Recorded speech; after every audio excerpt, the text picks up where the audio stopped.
Hello buddies. In the last video, we talked about labor.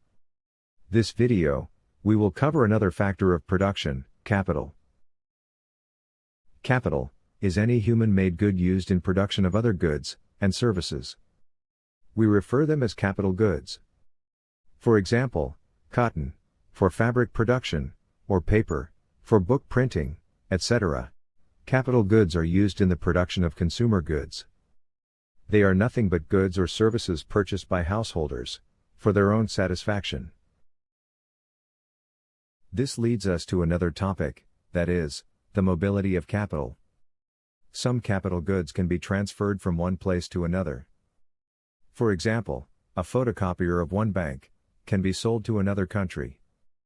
This shows that some capital is geographically mobile.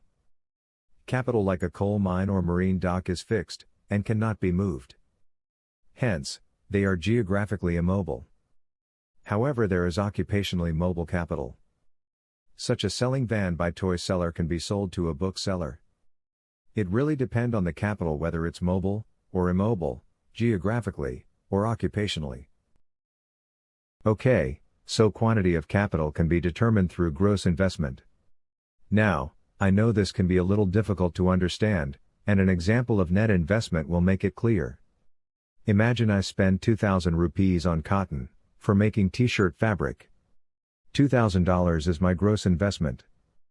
Now I found out that some of the cotton rotted away. When I valued that, I found that 500 rupees worth of cotton got spoiled. 500 rupees is my depreciation.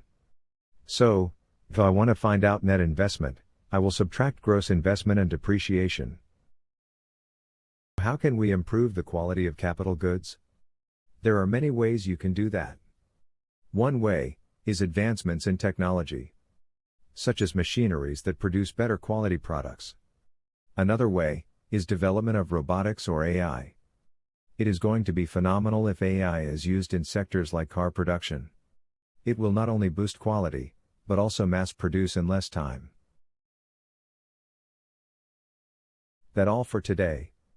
If you are curious to know more about enterprise, you can click here and watch about it. Thanks for watching.